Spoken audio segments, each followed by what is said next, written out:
Bonsoir à tous et à toutes. Donc cette conférence ce soir, vous êtes très nombreux d'ailleurs, on fait salle pleine là, sur un thème qui à mon avis concerne beaucoup de personnes, soit dans le sens de soi-même avoir peur de s'engager en vie amoureuse, en couple, ou pour ceux qui ont eu affaire dans une vie amoureuse, dans une expérience amoureuse avec quelqu'un qui avait peur de s'engager. D'ailleurs, juste pour voir comme ça, comme vous êtes nombreux, qui a déjà eu peur de s'engager ou a peur de s'engager actuellement. Juste vous levez la main, hein, je ne vous interviewe pas, mais il y en a qui lèvent les deux mains. Ok, donc il y en a quand même pas mal. Et qui a déjà eu affaire à quelqu'un qui a peur de s'engager. Ouais, bah là, une bonne, pareil. Autant, je suis à peu près autant. Voilà, donc ça concerne pas mal de monde quand même, soit dans un sens ou dans un autre sens.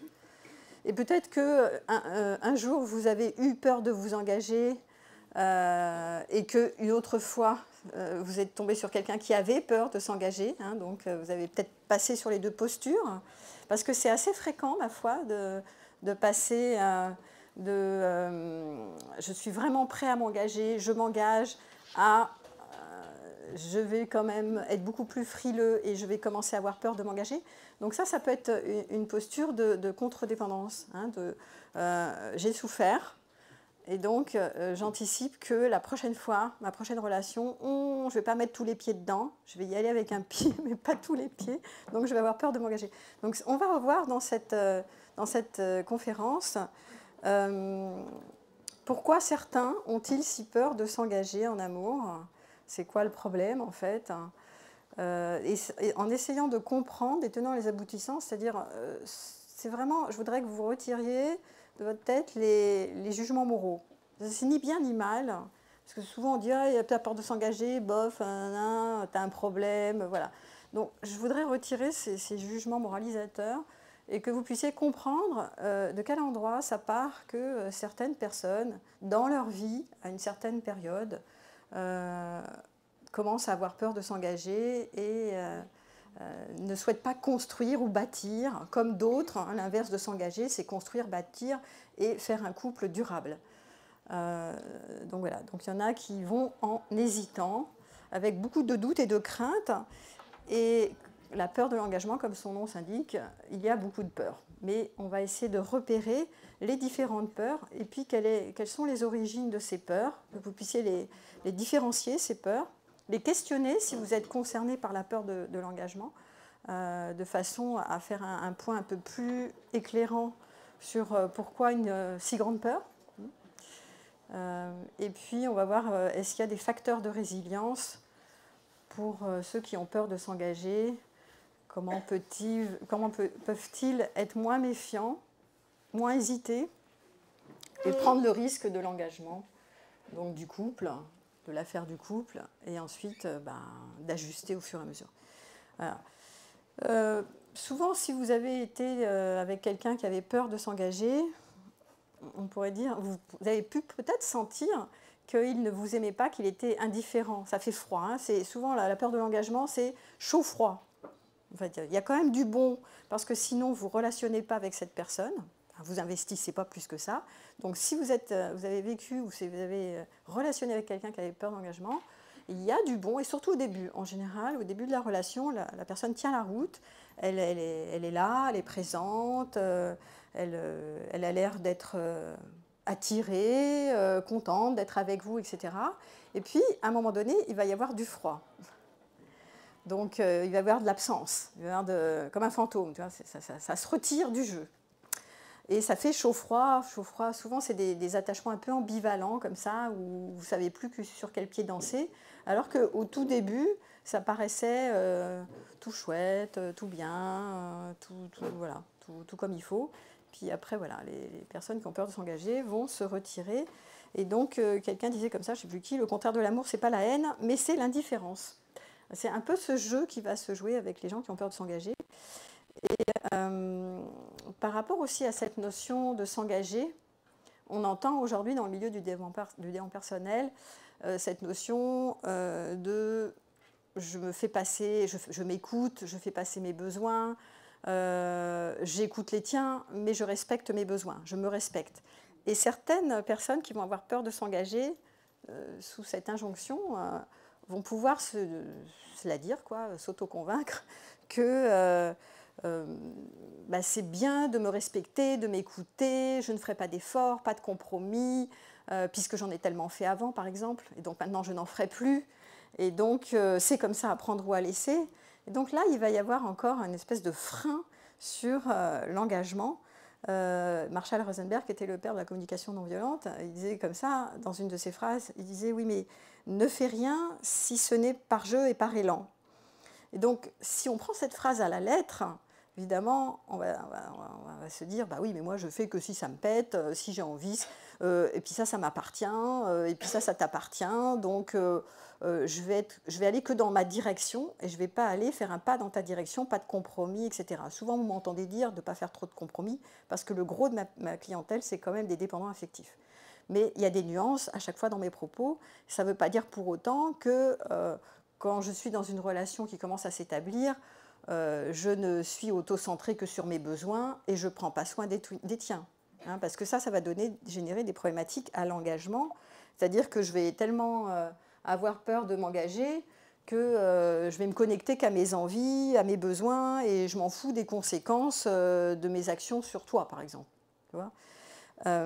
Donc Marshall Rosenberg, il disait comme ça que quand vous êtes avec une personne qui dit non, non, c'est moi d'abord, moi premier, c'est toi après, c'est la phase exécrable.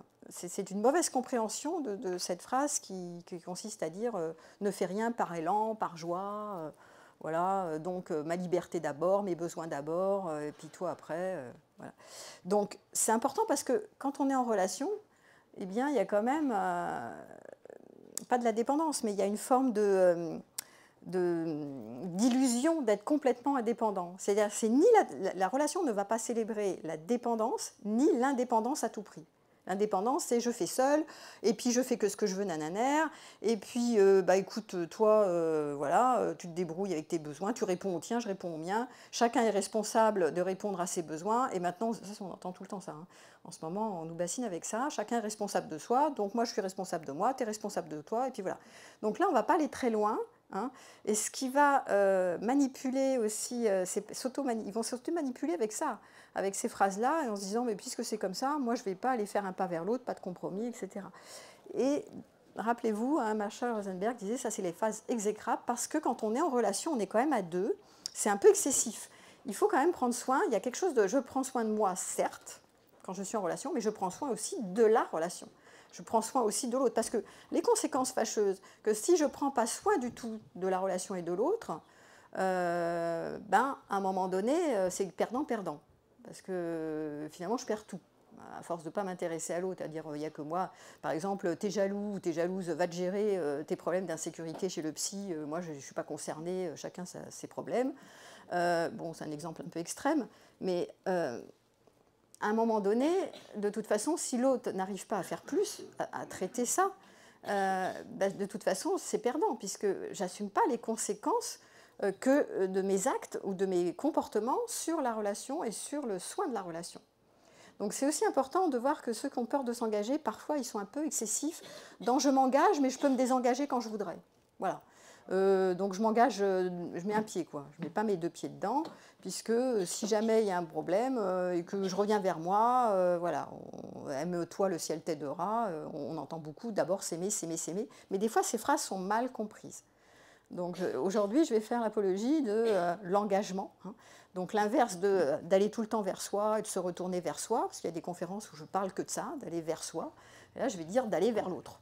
La peur de s'engager, c'est oser la relation, prendre le risque d'avancer ensemble et voir qu'est-ce qui se passe au fur et à mesure. Mais il y a quand même un risque à prendre, parce que si on est toujours hésitant et méfiant, au bout d'un moment, on est toujours dans la frilosité, il ne se passe pas grand-chose. On ne va pas donner beaucoup de soi dans la relation. Donc, la peur de l'engagement en amour s'appelle aussi la phobie de l'engagement. C'est une appréhension, une angoisse face à l'idée de s'impliquer émotionnellement et durablement dans une relation. Voilà. Donc c'est une difficulté à construire des liens profonds, souvent liés aussi à un manque d'intimité. Souvent ces personnes, elles ont du mal à livrer l'intime, c'est-à-dire qu'elles vont parler un peu en surface, mais les vraies problématiques ne vont pas émerger. Enfin, ce qui est vraiment vécu de l'intérieur, souvent ça va avec le surcontrôle émotionnel. On fera un point tout à l'heure avec les schémas de Jeffrey Young qui sont en lien avec les problématiques de peur d'engagement. Donc en général, les gens ils ont des schémas comme le surcontrôle émotionnel, mais pas que. Et donc, ils ont du mal aussi à officialiser, par exemple, la relation devant leurs amis, devant leur famille, à montrer leur partenaire officiellement, et à faire des projets à long terme avec ce partenaire. Donc, parfois, la personne, elle est consciente qu'elle a peur de s'engager, parfois, elle ne l'est pas. Il y a des gens qui ne sont pas du tout en contact avec le fait qu'ils ont peur de s'engager, ils le nient, ou ils ne s'en rendent même pas compte. Mais ils fuient. Ce qu'ils vont observer, c'est que... Voilà, là, il n'y a plus de place. Tiens, il y a des chaises, là. Ah, il y en a là, à droite, regarde. Donc, ce qu'ils vont observer, c'est qu'ils fuient à droite, tout à droite. C'est qu'ils fuient la relation sérieuse sans savoir pourquoi. Donc, quand ça se répète, au bout d'un moment, ça devient problématique. Au début, ça va parce que, bon, voilà, on peut se dire, ben oui, cette personne n'est pas OK pour moi, elle n'est pas adaptée à moi. Mais si je répète toujours ce système, et à chaque fois que je dois me poser quelque part, je ne peux pas me poser dans une relation qui dure, là, on peut commencer à se poser des questions sur qu'est-ce que je répète. Voilà. Donc, il pourrait y avoir une phobie de l'engagement quand je répète systématiquement ces formes de relations éphémères comme ça, où je passe, mais je ne m'implique pas tant que ça, et notamment souvent pas tellement émotionnellement. Parce que, alors on va voir pourquoi, ça peut être, souvent on peut le voir comme ça en 2 minutes, mais ça peut être le manque de confiance en soi, hein, c'est une peur, donc on peut imaginer que je vais penser ne pas être assez à la hauteur dans la relation, que ça ne va pas durer, ou je vais anticiper que l'autre va me faire souffrir, puisque j'ai déjà souffert, donc je ne veux plus souffrir maintenant, ou ça peut être encore souvent lié à une perte un imaginaire de perte de la liberté. Bon, on va reprendre tout ça, mais en fait, celui qui a peur de l'engagement, ou celle qui a peur de l'engagement, il a ses raisons conscientes ou non conscientes qui le motivent à faire un pas en avant et 3 pas en arrière. Donc, quand on est engagé dans une relation et qu'on a envie de s'investir pour la faire durer, hein, dans le but de construire une relation profonde et durable, eh bien, comme je l'ai dit tout à l'heure, on a une certaine responsabilité de décider de s'engager et de faire des compromis. Pas des compromis qui sont tellement dans la compromission que je me perds là-dedans. Attendez, vous pouvez l'aider là? Peu importe. Merci.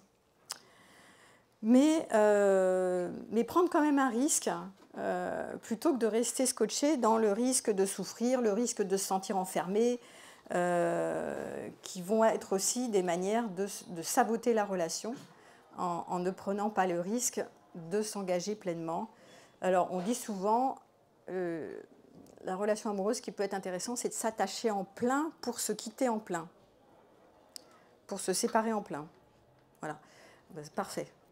Donc s'attacher en plein, parce que si on ne s'attache pas en plein, si on s'attache à moitié, pour des raisons qu'on va voir tout à l'heure, ben forcément on ne se séparera pas en plein. Et donc ce qui est bien, c'est de faire une vraie boucle.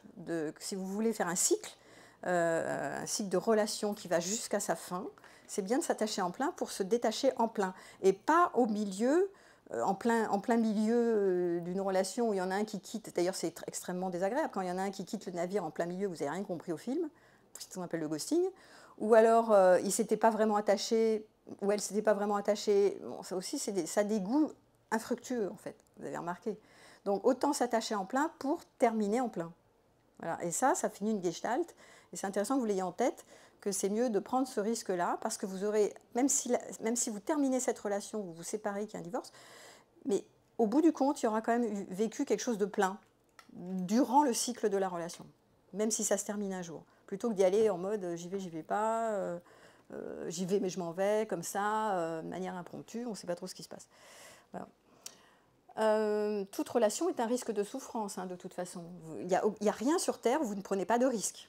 Ça n'existe pas. Il y a toujours un risque à chaque fois que vous mettez vos pieds quelque part et que vous vous engagez dans n'importe quelle affaire, que ce soit la love affaire ou une affaire professionnelle ou n'importe quoi. De toute façon, il y a toujours, c'est quand même courageux ou audacieux, n'est-ce pas? Sinon, qui ne tente rien n'a rien. Enfin, ça, c'est la palisse. Hein. Mais bon, c'est sûr que qu'il y a des personnes qui ont beaucoup de mal avec ce principe de s'engager, c'est-à-dire d'y aller, et puis après on verra. Parce que il y a des peurs, et des peurs anticipatoires. Et c'est ça le problème, c'est que nos imaginaires qui sont fondés par le passé, par nos expériences passées, que ce soit dans notre enfance, ou que ce soit dans notre adolescence avec nos relations amoureuses déchues, ou récemment, ou je ne sais pas quoi, font qu'on va projeter ces mémoires du passé dans le futur. Et donc, c'est toujours de l'anticipation, de danger, donc un imaginaire. Donc ces imaginaires nous nuisent, et notamment quand on a peur de s'engager, parce que fort de ces imaginaires, de ces mémoires, on va projeter que le prochain partenaire, celui qui arrive, on va projeter tout ça, alors que l'autre n'y est pour rien, en général. Hein. Bon, c'est nous qui allons avoir des signaux, des warnings en mode « oh là là, je ne lui fais pas confiance, j'ai déjà été trahi, par exemple, il va me trahir », ou ça y est, il va m'intruser, ou il va m'enfermer, ou elle va m'enfermer, ou je ne vais plus pouvoir être libre, ou je ne sais pas quoi. Enfin, on va voir tous les critères qui font que certains ont peur de s'engager. Mais en général, ce sont des mémoires de choses qui viennent du passé et qui se projettent dans le futur et qui sont tellement sélectionnées par notre cerveau qu'on ne voit que ça. C'est-à-dire qu'on ne voit pas le reste. C'est comme quelqu'un qui voit le verre à moitié vide, il ne voit plus le verre à moitié plein. Il met son focus dessus. Il y a aujourd'hui plus de 10 millions de célibataires en France parce qu'ils ont peur de l'échec. Donc il y a beaucoup de gens qui sont concernés, comme je disais, par la peur de l'engagement. Ils ont peur de souffrir, ils ont peur d'être déçus. Ils ont peur de décevoir l'autre, ils ont peur d'être déçus eux-mêmes, ils ont peur d'être abandonnés. Ou alors ils tiennent à leur indépendance. Moi, je suis célibataire et indépendant et personne ne viendra me déroger à mon confort dans mon chez-moi. Comme s'il y a trop de compromis à faire quand on est en couple. Aujourd'hui, la norme sociale, pour ceux qui ont déjà vécu une expérience de couple avec des enfants, c'est de vivre séparément, chacun sur un territoire différent. Ils ne veulent plus vivre ensemble. C'est rare, ça arrive, mais c'est plutôt rare. Hein. Donc être en couple, ce n'est pas une affaire simple aujourd'hui. Il y a une frilosité du couple, notamment traditionnelle, où on vit dans des modalités, où on fonctionne ensemble, on se voit tous les jours. On dort dans le même lit, etc. Donc ça devient moins la norme sociale.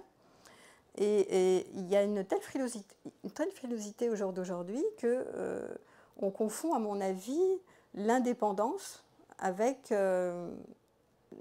l'indépendantisme. On est tellement dans une ère de « je veux être libre, je veux me respecter, je veux m'écouter, je veux m'aimer, je veux pas que l'autre, je veux pas trop de compromis, etc. » qu'à un moment donné, ça devient excessif. On part dans un sens excessif et qu'on n'a plus envie de s'engager. Voilà. Donc je parle de ça parce qu'on voit ça quand même apparaître, notamment en France, c'est quand même énorme, 18 millions de célibataires. On va dire qu'il y a un couple sur deux qui divorce. En général, après les divorces, les gens se remettent dans d'autres couples, hein, mais quand même avec une forme de méfiance. Enfin, ils n'y vont plus la fleur au fusil comme avant. Et c'est ça qu'il faut examiner, parce que c'est quand même une question sociétale. Il y a une frilosité aussi, là je parle du couple, en général, de faire couple, de s'engager en couple, mais il y a aussi une frilosité sur la sexualité, il y a une frilosité sur le fait de faire des enfants, enfin bon, il y a une frilosité un peu partout, quoi. Donc ça interroge quand même.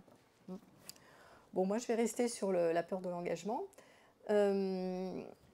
Si vous êtes concerné en ce moment dans votre vie par la peur de l'engagement, je vais vous proposer de vous poser des questions pour en comprendre la cause. Parce qu'il peut y avoir plusieurs choses qui font que vous êtes dans cette peur. Donc, est-ce que c'est la première fois que vous avez peur de vous engager, ou est-ce que c'est récurrent? Est-ce que vous avez toujours eu peur de vous engager depuis que vous êtes ado? Ou est-ce que c'est voilà, à partir d'aujourd'hui, parce que dans le passé, dans votre histoire, vous avez eu des expériences catastrophiques et vous dites plus jamais ça? Alors ça, c'est différent, hein, si, c'est pas le même profil. Si c'est la première fois que vous avez peur de vous engager, pourquoi? Tiens, au passage, ces questions, je vous les laisse dans un PowerPoint que vous trouverez en accès libre sous la vidéo. Voilà, il s'agit juste de cliquer sur le lien et vous aurez l'accès. Ces questions, vous pouvez soit vous les poser si vous êtes concerné aujourd'hui par la peur de l'engagement, soit si vous êtes dans une relation avec un partenaire ou une partenaire qui a peur de l'engagement, vous pouvez les lui poser. D'ailleurs, ça peut être intéressant qu'ils se questionnent aussi, qu'ils mettent de la conscience sur ces mécaniques, parce que sinon, il n'y a personne, et souvent, elle ne sait même pas de quoi il retourne. Donc, si c'est la première fois, pourquoi? Est-ce que c'est lié au partenaire actuel, hein, que j'ai peur de m'engager? Parce qu'on peut se dire, ah, mais cette personne, elle ne me correspond pas à cause de ça, ça, ça. Et donc, ça ne va pas le faire. Ou ça ne va pas durer, je n'ai pas envie d'investir plus que ça. Ou est-ce que c'est lié à mon histoire familiale? S'il y a eu des divorces dans ma famille, je peux comprendre, et que j'en ai souffert quand j'étais petit, j'étais témoin de ça, je peux comprendre que je n'ai pas envie de réitérer une histoire qui va se terminer de la même manière. Donc on voit comment le passé peut présager du futur, hein. Ou alors vous avez été trompé par votre ex, ça peut être une histoire récente, hein, la dernière a été compliquée, vous avez été trompé, et puis du coup vous êtes méfiant, vous vous dites j'étais trahi, donc il y a un phénomène de généralisation, hein, qui est classique en général pour les gens qui ont vécu des histoires un peu catastrophiques juste avant. Il y a ce qu'on appelle une généralisation, c'est-à-dire ah, il m'a trompé, celui d'avant aussi, bon, c'est deux histoires, ou celle d'avant aussi, et donc tous les hommes ou toutes les femmes sont pareils. Non. Donc ça, c'est ce qu'on appelle des biais de généralisation. Évidemment, c'est faux, c'est pas sur deux personnes, c'est un échantillonnage beaucoup trop light pour dire que l'ensemble de la population masculine ou féminine fonctionne comme ça. Vous pouvez aussi avoir peur que votre relation ne soit pas parfaite, hein, et ça peut être aussi un des critères de la peur de l'engagement, c'est je veux la satisfaction totale. Enfin, je veux être pleinement satisfait ou pleinement comblé. Et ce partenaire là, que j'ai rencontré, ça fait 1 mois, 2 mois, 3 mois, 4 mois, 5 mois, on va dire sur 5 mois d'observation, je remarque que ça et ça ne check pas. Donc je sais que je serai frustrée, ou là, il va y avoir des problèmes qui vont arriver. Et donc, mon envie de satisfaction, de perfection, fait que je ne vais pas plus m'investir que ça, je vais m'investir sans m'investir, en laissant des options ouvertes au cas où il y en a une mieux que ça ou un mieux que ça qui arrive en magasin. Vous voyez le truc? C'est les options ouvertes. Je vais pas, parce que choisir, s'engager, c'est choisir quelqu'un pour approfondir quelqu'un. Là, je suis sur le modèle traditionnel avec l'exclusivité. Je ne vous parle pas de modèle ouvert, polyamour et compagnie. Je suis sur le modèle classique. Donc sur ce modèle-là, normalement, quand vous choisissez quelqu'un, vous renoncez aux autres. Contrat d'exclusivité à la clé de fidélité. D'accord? Vous êtes d'accord avec ça? Bon, donc choisir, c'est renoncer. Ça veut dire que vous allez renoncer à toutes les options possibles, ouvertes et imaginables.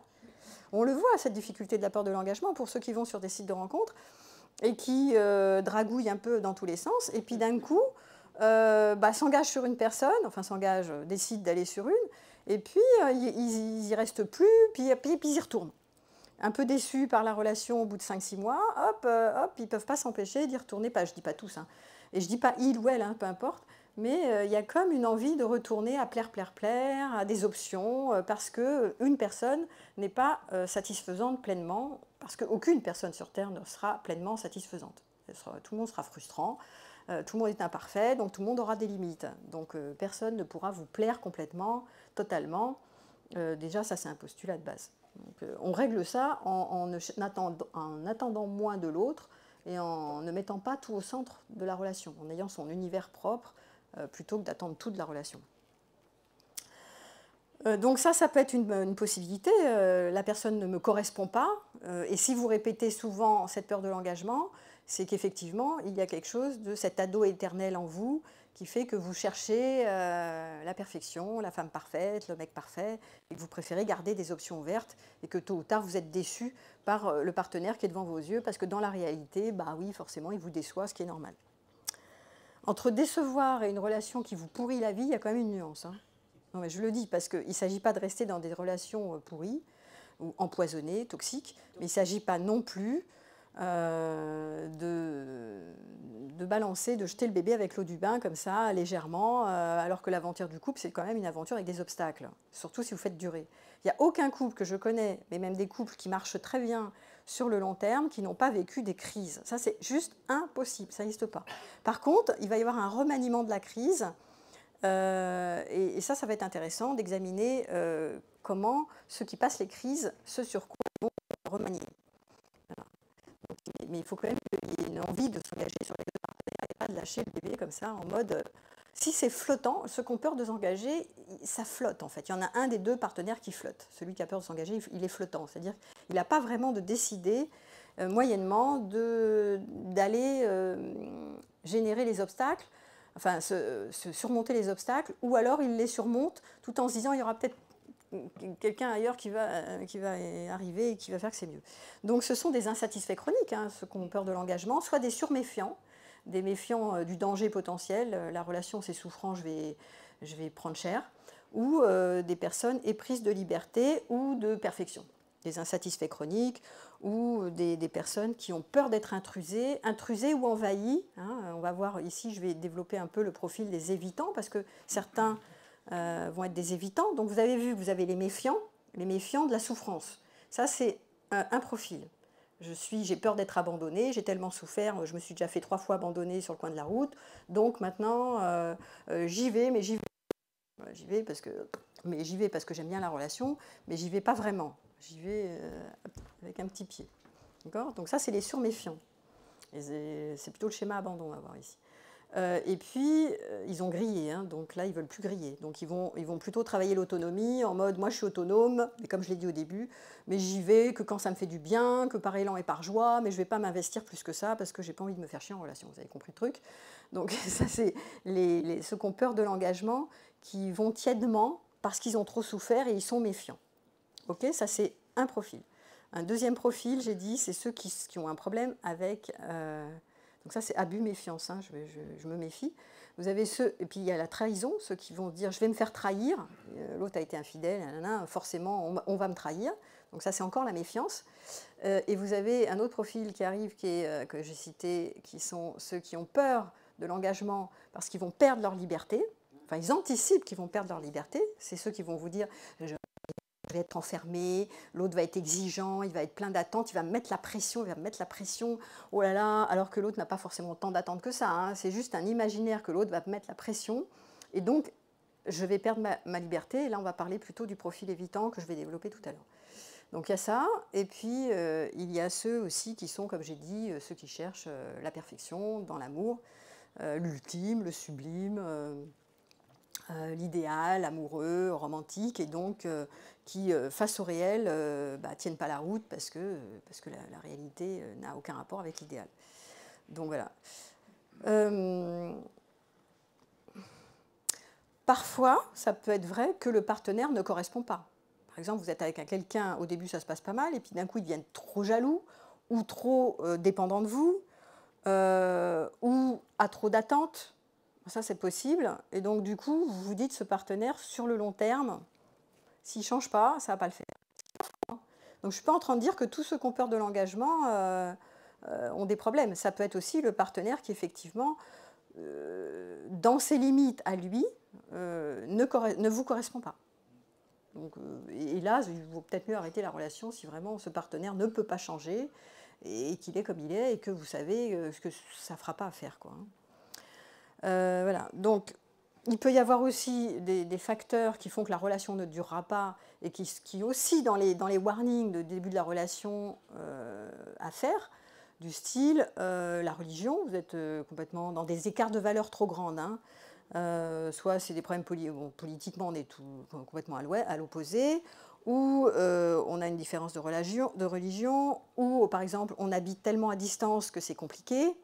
Donc on le sait, voilà, donc ça peut être aussi un frein, hein, à l'engagement, ou ça peut être aussi la différence d'âge, voilà, des choses comme ça, ou un veut faire des enfants, l'autre ne veut pas faire d'enfants. Enfin, voilà, c'est des écarts de valeur tellement grands, ou alors je suis polyamoureux, t'es exclusif, des choses qui s'opposent et qui font que ce n'est pas possible de s'engager. Enfin, ça met des freins dès le départ.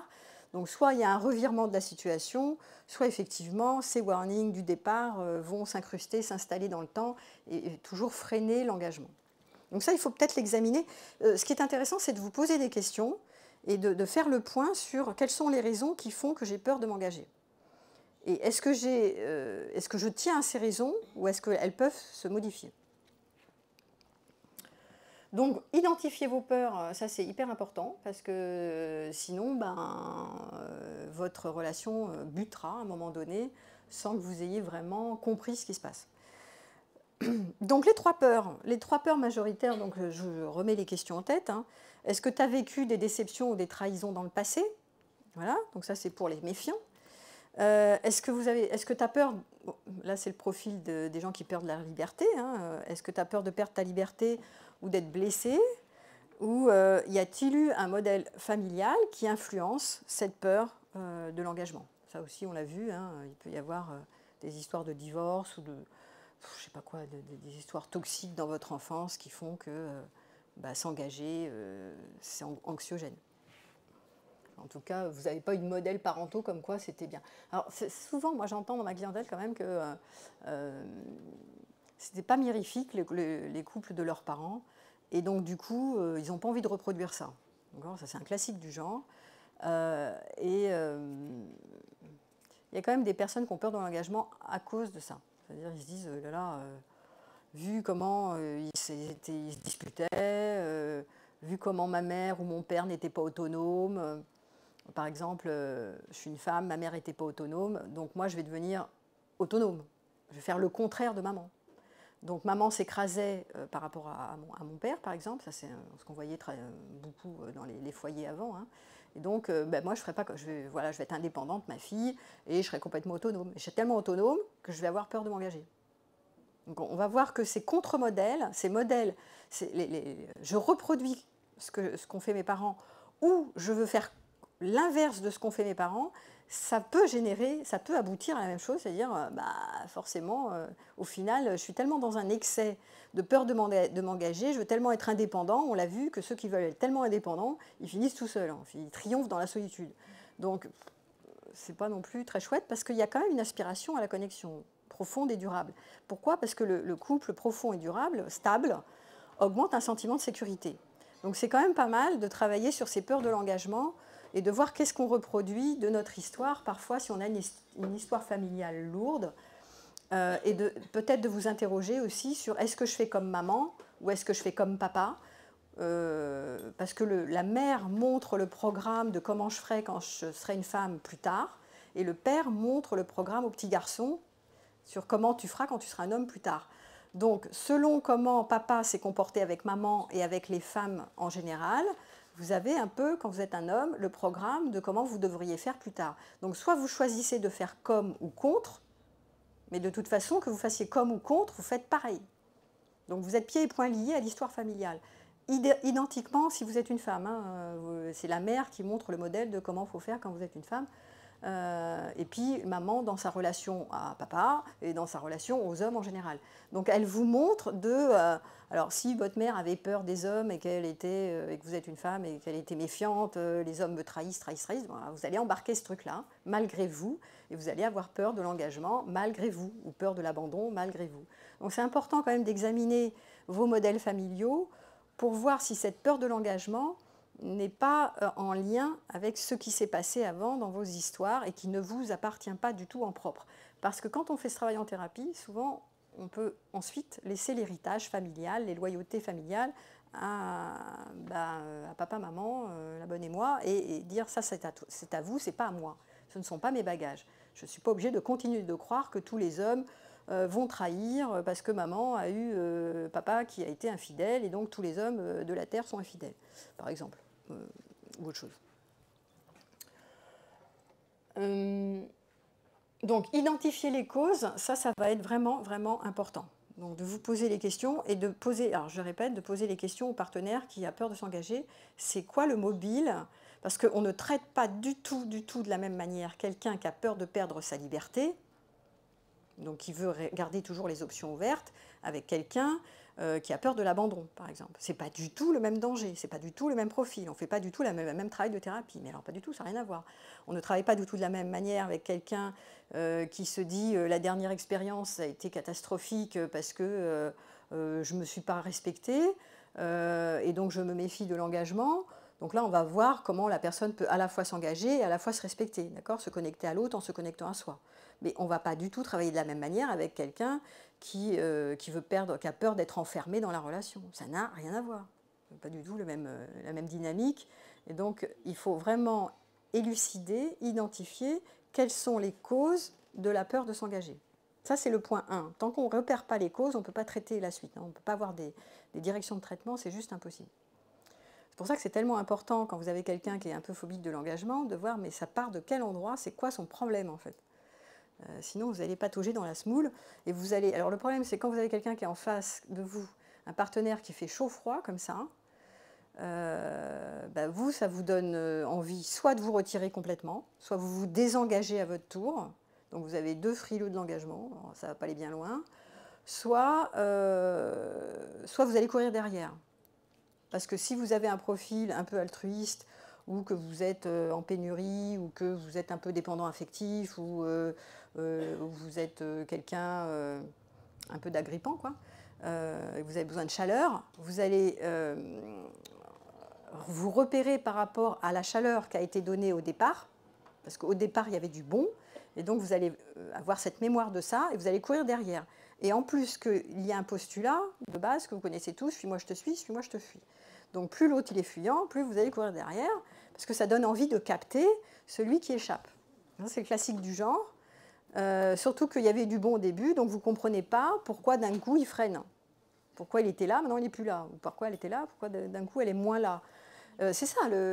Alors on va aller voir, après je reviendrai sur surmonter la peur de l'engagement pour ceux qui sont dedans, mais ça me fait parler des profils fuyants quand même.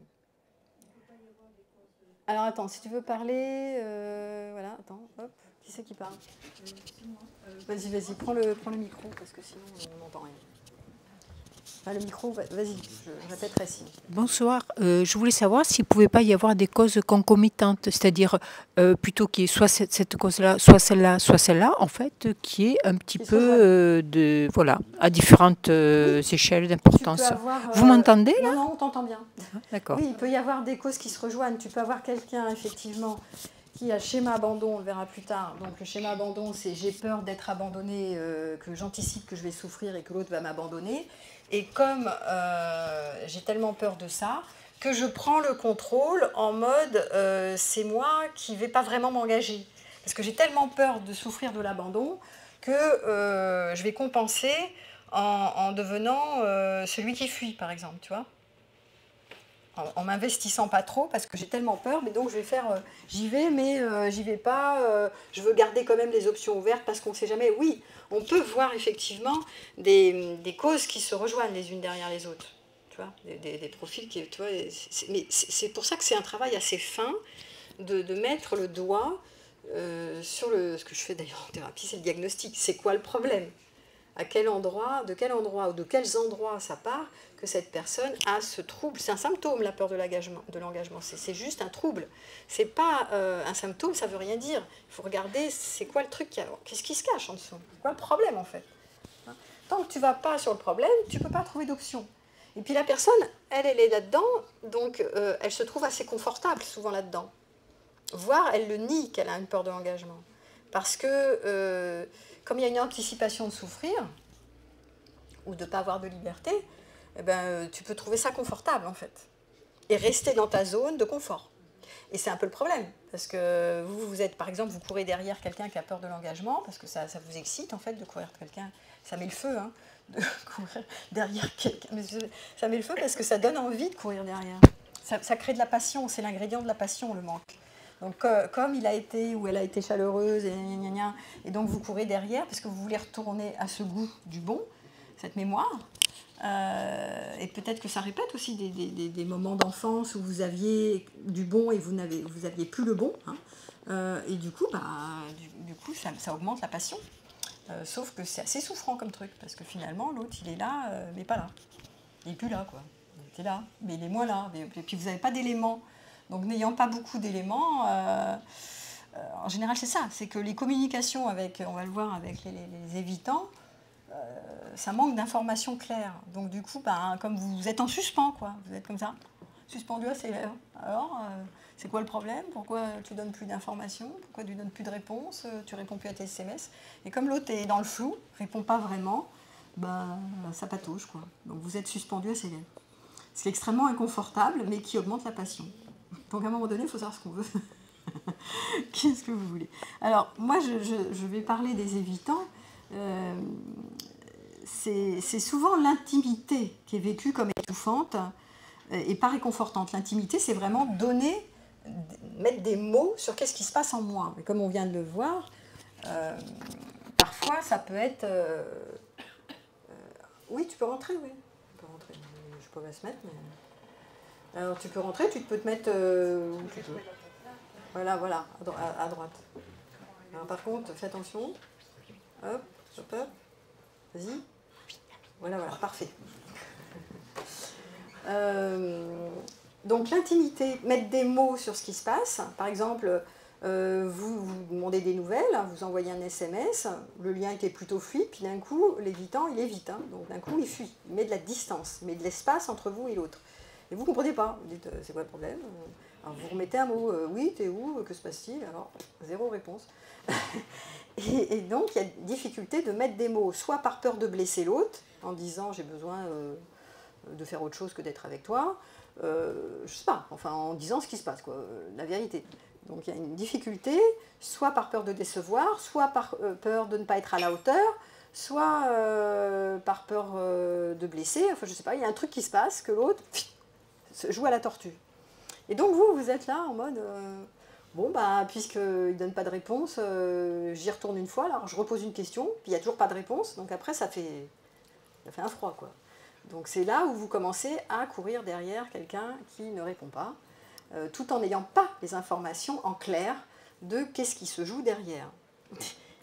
Et ça, parce qu'on a envie d'avoir des informations, on a toujours besoin de savoir, mais qu'est-ce qui se passe au fond, c'est quoi le problème? Ça avait l'air tout allait bien, là, et puis d'un coup, paf, qu'est-ce qui se passe? Donc on n'aime pas rester dans un point d'interrogation, donc c'est pour ça qu'on court derrière, on veut répondre, résoudre le problème, hein, on veut terminer une boucle, on n'aime pas que les choses soient suspendues dans les airs. Donc on court derrière quelqu'un pour avoir une réponse claire, que l'évitant ne donne pas, puisque c'est son mode de fonctionnement, c'est une stratégie d'évitement, de survie, c'est une stratégie de survie, de se retrancher dans sa carapace de tortue pour éviter de prendre des coups. Et pour éviter donc l'intimité qui est vécue comme oppressant. Et donc si vous posez 2-3 fois une question, comment tu vas, qu'est-ce qui se passe, là il va commencer à se sentir étouffé, oppressé.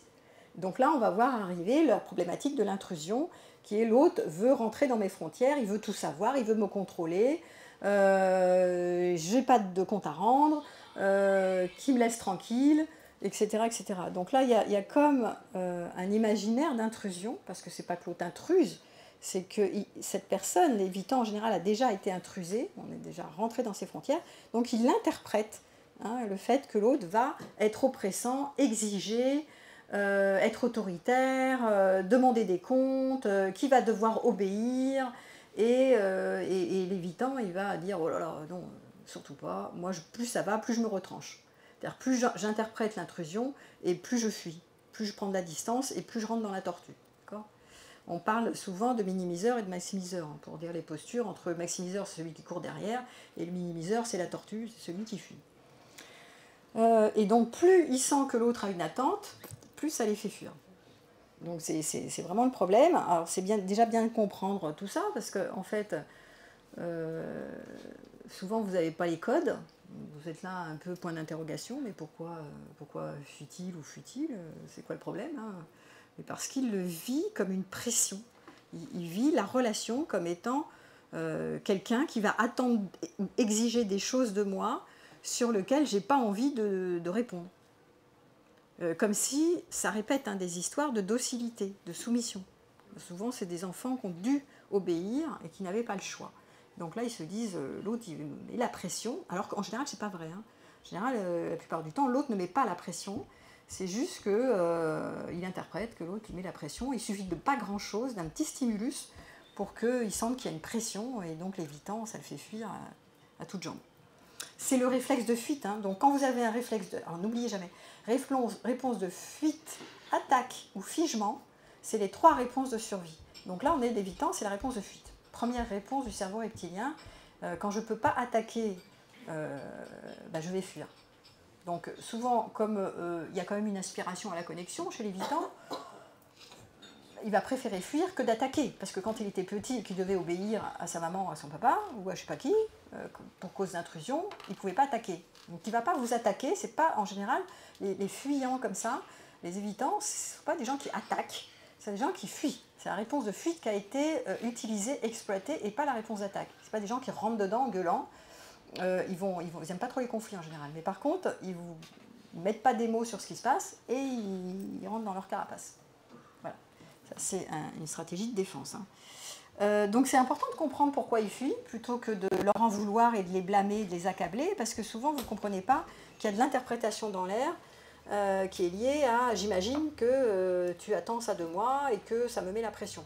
Donc déjà, quand vous les faites parler sur ces problématiques, souvent ça pose un peu, parce qu'ils peuvent reconnaître en disant « ah oui, c'est vrai, j'ai l'impression que tu me mets la pression en me demandant ça, ou en me posant des questions, ou en me redemandant des questions, mais moi j'en sais rien, je ne sais pas quoi te dire. » Voilà. Donc ils vont vous donner des réponses souvent un peu évasives. Donc il va falloir jouer, si vous voulez continuer la relation avec un évitant, à la diplomatie. Il faut quand même investiguer, poser des questions, mais sans être trop directif. Donc c'est beaucoup l'empathie qui va marcher. Hein. J'imagine que, peut-être que tu sens que c'est oppressant, j'ai l'impression, mais peut-être je me trompe, qu'est-ce que tu dirais qu'on en parle, voilà. Donc vous pouvez faire des tentatives comme ça d'investigation diplomatique, sans vouloir absolument tirer les verres du nez. Donc, dès que vous savez la phrase de Schopenhauer qui disait comme ça, nous sommes comme des hérissons, quand on est trop près, on se pique, et quand on est trop loin, quand on s'éloigne trop, on a froid. C'est un peu ça. Hein. Donc là, on voit que pour les évitants, ils ont ce truc-là. C'est-à-dire quand ils sont trop près, ils cherchent la proximité, et dès qu'ils sont trop proches, ils sont effrayés, là, ça pique trop, ça chauffe trop, et donc ils repartent dans la distance, et souvent ça fait la grande distance, hein, ça joue à l'élastique. Voilà. Et donc il y a une problématique de la juste distance relationnelle. Donc ça, c'est un sujet qui est souvent un vrai sujet pour eux à travailler en thérapie, qui est quelle est la bonne distance relationnelle, pourquoi je fais chaud-froid comme ça, quand il y a trop de proximité, j'aime bien la fusion, mais à un moment donné, je pète un câble et il faut que je me retire. Donc ça veut dire qu'ils ne se sont pas écoutés souvent et qu'ils n'ont pas vu venir que c'était déjà trop pour eux d'aller dans l'espace fusionnel, par exemple. Donc il faut examiner cette question de près avec les évitants. Bon, il y a tout un travail à faire avec eux, hein, fort intéressant d'ailleurs. Voilà, donc distance, absence de mots, ils vont nier, ils vont dire mais non, tout va bien. Alors si vous les interrogez, ils vont dire, ah ben pourquoi tu réponds plus aux SMS et tout, ça fait 2 jours que tu réponds pas. Mais non, tout va bien, voilà. Donc ça c'est typique des évitants qui ont vraiment du mal à mettre des mots sur ce qui les concerne. Ils ne sont pas du tout à l'aise avec le monde de la signification du langage. Et donc, ils se sentent vulnérables, accusés aussi. Ils ont l'impression qu'ils ne font pas bien, hein, qu'ils ne font pas ce qu'il faut, qu'ils ne sont pas corrects. Et ça, il y a souvent, la plupart du temps chez les évitants, cette problématique d'estime de soi. Et je ne suis pas assez à la hauteur de la relation, j'aimerais mais j'y arrive pas, je me sens coupable, je devrais donner des éléments de réponse, je devrais donner des informations, mais j'y arrive pas, donc je suis lâche en fait. Ce qui n'est pas faux non plus, mais c'est pas vrai non plus. Donc il y a la culpabilité en plus par-dessus qui est je devrais répondre, j'y arrive pas, et moins j'y arrive, et ben plus je me renferme. Plus je suis décevant, plus je déçois, et plus je me renferme dans ma coquille, et là ça fait silence radio. En général, parce qu'ils veulent trop bien faire. Ils veulent trop prendre soin de la relation, ils veulent trop être capables d'eux, ils ne se trouvent pas à la hauteur, et donc ça fait encore plus la tortue. Bon, vous voyez comment la mécanique, c'est une boucle pas vertueuse en fait. Hein. Ils ne sont pas naturels et détendus, hein, c'est moins qu'on puisse dire. C'est compliqué. Hein. Voilà. Donc, et ils se retirent en anticipant que vous allez être demandeur. C'est au moment, alors c'est pour ça que je dis, c'est avec les évitants, c'est au moment où ça se passe bien, tout est cool et tout dans la relation, ça fait 3-4 mois, tout va bien, voilà. C'est au moment où ça se passe le mieux que ils vont se retirer parce qu'ils vont anticiper que s'engager, ça va leur poser des problèmes. Là, il va y avoir, si on passe au mariage par exemple, ou au mot couple, parce que le mariage maintenant c'est moins dans l'esprit de l'air du temps, mais par exemple on passe d'une relation légère, amour-amante, une petite rencontre comme ça, à une relation de couple officielle dans l'esprit. Ça ne veut pas dire qu'on va l'officialiser dans le monde entier, mais si dans mon esprit il y a une bascule, on passe en mode couple, rien que le mot couple, pour eux, ça veut dire engagement. Et engagement, ça veut dire oh, l'autre va avoir des attentes, il va me mettre la pression, il va falloir que je me freine, tout ça je ne vais plus y avoir droit, il va falloir que je ne sois pas décevant, que je sois correct, j'ai des responsabilités, mais comment je vais faire, ça va être compliqué. Rentrons chez nous. Voilà, c'est des missions.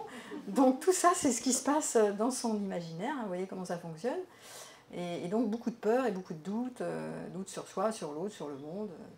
Donc le couple est vu comme dangereux. Il y a des personnes qui, des fois, même, là je parle d'engagement, mais des fois ils font une rencontre, même d'un soir, ils fusionnent sur une nuit par exemple, et ils ne veulent surtout pas retourner. On le voit sur les sites de rencontres, ça. Vous faites une histoire d'amour d'une soirée, ça se passe super bien, ou d'une nuit, et le lendemain, il n'y a plus personne au rendez-vous, c'est la peur souvent de l'engagement.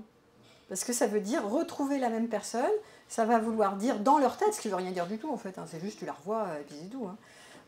Mais ça veut dire, je vais m'engager, je risque de m'engager, elle va penser que je vais m'engager, donc il va falloir me mettre la main autour du cou, la bague de mariage, oh là, là je vais être m'enfermer, là ça va être compliqué, tout ça, oh là là.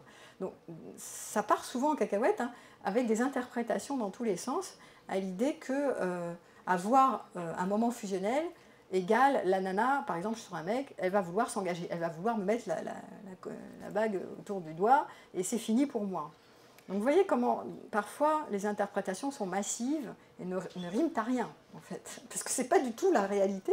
En fait, il n'y a pas d'attente forcément en face, c'est juste que l'autre se fait tout un film tout seul.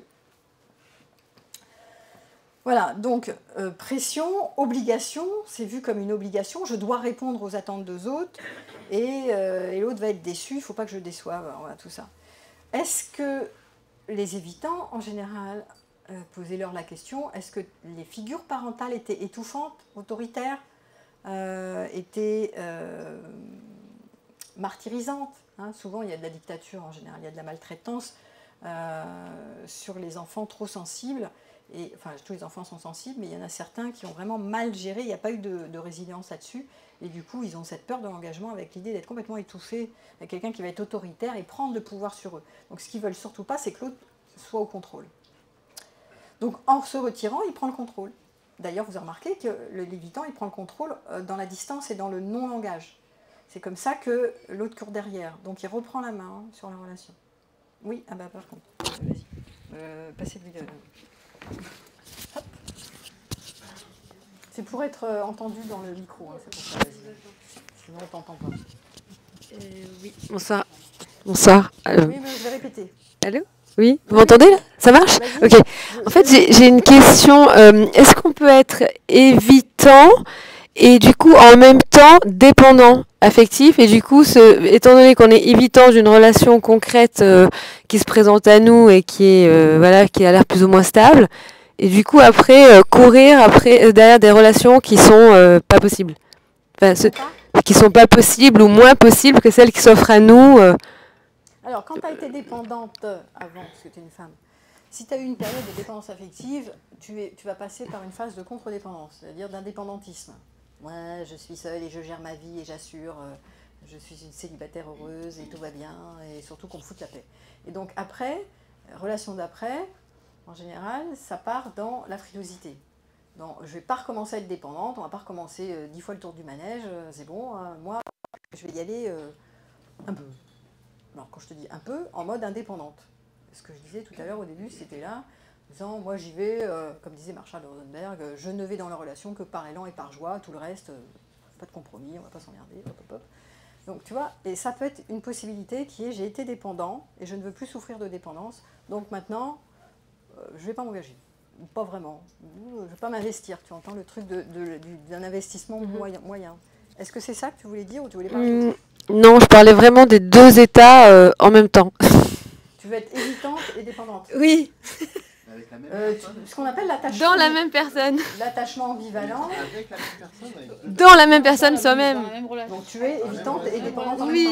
Oui, je demande si c'est possible parce que je peux voir les deux parfois. Donc je me dis, Bah, est-ce que la moments personne... de la relation, oui, tu peux être dans... De toute façon, les évitants, tu l'as vu, ils ont en général peur de s'abandonner au lien. Souvent la peur de l'abandon quand même derrière. L'évitant, c'est un dépendant qui se cache, qui fuit le lien par peur d'être intrusé, par peur d'être étouffé, par peur d'être opprimé, par peur d'être contrôlé. Donc on est quand même dans quelqu'un qui est quand même qui a peur du lien, mais qui cherche le lien quand même. Oui, donc ok. Bah, donc il a tellement peur de s'ouvrir mais pas forcément que de l'abandon, mais il a tellement peur qu'il y va, puis il est stimulé en fait dans la relation. Donc oui, il y a des moments dans la relation où tu peux être à la fois des moments, ce qu'on appelle l'attachement ambivalent. Tu peux être en train de je cours derrière, et puis il y a des moments où tu freines des cas de fer parce que tu as peur. Bon, mais ici, ce qui va vraiment te permettre de sortir de ce bordel, c'est quand même de pouvoir mettre des mots à chaque fois vrais sur ce que tu vis quand tu fais soit des freinages, soit des courses derrière l'autre. Parce que c'est ou trop ou pas assez dans ton histoire. Moi, je suis dans le trop, je cours derrière comme une dingue, ou alors j'ai tellement peur d'être trop que je fuis. Okay. Bon, mais ça veut dire que c'est quoi le problème? Et en général, si tu es dans trop de quelque chose, c'est pas équilibré, c'est que tu mets déjà la relation au centre. Parce que si tu mettais pas la relation au centre de ta vie, il n'y aurait pas autant de trop ou pas assez. Tu vois, un trop d'excès, quoi. Il y a des excès en tout genre. Et là, plutôt quand tu es dans trop et après pas assez, quand tu es accélératrice et après tu freines, c'est que tu as tellement peur de la réaction de l'autre que du coup tu fuis. Tu fuis parce que tu te dis là j'en mets trop, l'autre il va s'en rendre... C'est une stratégie la fuite, hein. Ça peut être l'autre il va voir que j'y tiens tellement, mais lui il n'a pas l'air tellement de tenir à moi, donc j'en mets moins. Ça peut être trop, moins, enfin c'est des jeux de suis-moi je te fuis, suis-moi je te fuis. Voilà, c'est les jeux classiques en amour qui créent la passion et l'état amoureux, et qui ne sont pas très pertinents ou intéressants. Ça répond un peu à ta question? Si, si. C'est bazar.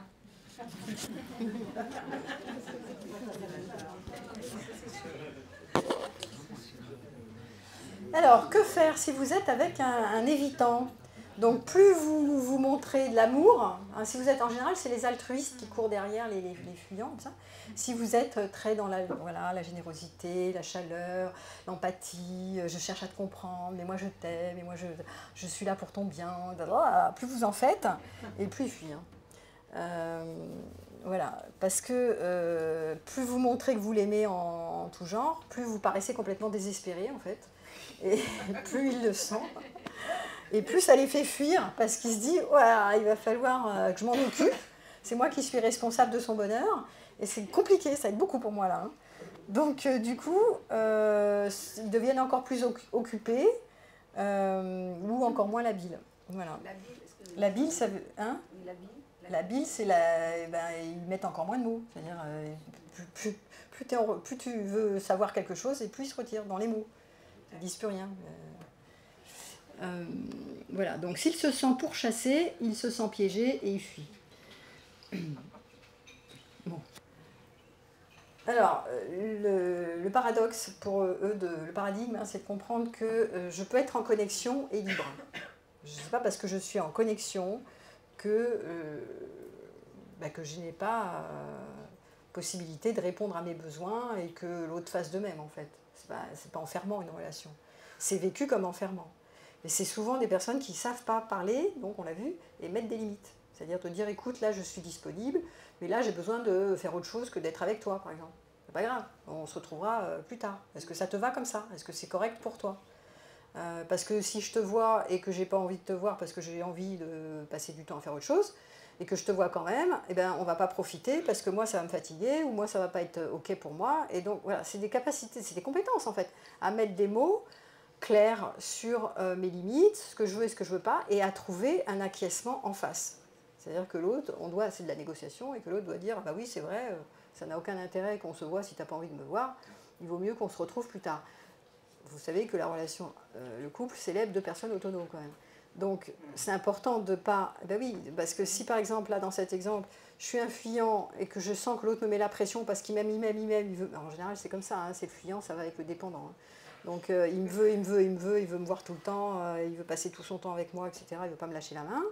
Et donc, du coup, ben, c'est sûr que pour le fuyant, ça lui met une pression, donc il veut être gentil parce qu'il aime bien la personne, et puis au bout d'un moment, ça va le gonfler, quoi. Donc, comme il ne veut pas faire de mal, il se retire. Mais il ne dit toujours pas clairement, il ne met pas ses limites clairement. C'est pas clair en fait, c'est je mets des limites sans les mettre vraiment. Parce que si je mets de vraies limites, je dis écoute, là, je ne pourrais pas, je sais pas quoi, te voir ce week-end, par exemple. C'est pas contre toi, mais c'est comme ça. Et est-ce que c'est OK pour toi? Jusqu'où vraiment que l'autre acquiesce. C'est des partenariats le couple. Hein. Sinon, si vous mettez des limites et que vous ne les tenez pas, eh bien, ça ne marche pas. Le coup d'après, l'autre, le dépendant court encore plus derrière, il ne comprend pas pourquoi vous ne donnez pas plus. Donc, pour l'évitant, il y a une compétence à acquérir qui est la relation ne va pas m'enfermer, l'autre n'est pas oppressant, quand je sais poser mes limites de manière très claire, en prenant soin de la relation. Ce n'est pas en disant c'est comme ça, moi je ne veux pas te voir. Non, c'est vraiment en prenant soin du lien de soi et de l'autre, mais quand même en mettant ses limites de manière claire. Donc il faut être capable de parler, capable de communiquer en clair sur nos besoins, sur nos limites, voilà. Excusez-moi. Oui, vas-y. Et si on pose des limites, Bah, vas-y, prends le micro. Vas-y, si on pose des limites. si on pose des limites et que l'autre n'entend pas ces limites et Oui, bah. continue, par exemple, vient quand même, quoi. Hein? Exemple, je vas-y. dis non, pas ce soir parce que je suis fatiguée, je veux être sur mon bol de soupe, truc à la Voilà, télé, ouais. tranquille, et que la personne, bah, elle vient quand même, quoi, qui n'a pas entendu. Bah, elle t'a entendu, elle n'a pas compris. Ouais, mais bah, j'ai été claire, quoi. Enfin, j'ai été. Ça l'arrange non. pas, on va dire, qu'elle Ça l'arrange préfère. pas. Ouais. Donc là, bah, il y a Parce que du ça arrive. non-respect de tes limites. Hein, Ouais. C'est-à-dire qu'elle a compris, mais ça ne l'arrange pas parce qu'elle a trop envie de te voir et qu'elle ne peut pas se passer de toi 5 minutes. Et donc après, une fois qu'elle est chez toi, Ça me gonfle. bah, évidemment, parce qu'il y a le non-respect de tes limites. C'est ça. Donc c'est à ce moment-là, qu'est-ce que tu fais? Comment tu réagis? Ça, c'est intéressant de voir comment tu réagis. Ben, je lui dis que non, ça me gênait, mais je ne l'ai pas mis à la porte, quoi. Alors, c'est pas forcément mettre à la porte. Hein. T'as dit quoi? Ben, j'ai dit, je suis fatiguée, j'ai pas envie de parler et tout. Donc, il reste à côté, il essaye de me parler, ben, je parle plus. Enfin, D'accord. voilà, quoi. Alors là, tu vois qu'il y a eu... tu as quand même géré le truc en le gardant. Oui, j'aurais dû le mettre à la porte. Ben, mais gentiment. Oui, je pense que la limite, c'est ça. C'est parce que là, si tu veux, là, vous pouvez parler justement d'engagement, de non-respect de l'engagement. Parce que quand tu lui dis non, ce soir, je ne te verrai pas parce que c'est mieux pour moi, je suis fatiguée, je réponds d'abord à mes besoins, je prends d'abord soin de moi et j'aurai plaisir à te retrouver demain parce que là, si je suis fatiguée et que je vais te voir, ça n'a aucun intérêt. Être complètement naze, je préfère manger ma petite soupe toute seule. Donc ça, tu as dû lui dire. Donc il n'a pas entendu parce qu'il est trop dans... c'est le dépendant, il veut toujours te voir. Et le fusionnel, là, il ne veut pas te lâcher la main. Donc il arrive chez toi. Et donc, au moment où toi, tu le gardes, il y a de la passivité chez toi au moment où tu ne veux pas le conflit. Où tu ne veux pas mettre une vraie limite en disant je t'avais informé que... C'est pas que tu lui avais pas dit quand même. Je t'avais informé que... je préfère prendre mon bol de soupe toute seule et que j'étais fatiguée et que pour moi, c'est pas OK. Voilà. Oui, mais alors ça a été dit. Il m'a dit, mais c'est pas grave, je parlerai pas à côté de toi. Oui, ben non, mais c'est non. Là, c'est la limite. C'est non, c'est pas OK pour moi. Moi, ça me va pas parce que j'ai vraiment besoin de Oui, mais c'est silence. très difficile. Mais non, tu le remets, tu Ouais, dis, tes je l'ai mimi, dit 2 tes fois. chouchous, hop, tu reprends ta brosse à dents, salut. Je verrai demain. J'aurais dû le mettre à la porte. Oui, mais c'est pas méchant, c'est le contrat en fait, c'est ça la limite. C'est je t'ai informé que tu étais d'accord avec ça, il faut avoir l'accord quand même.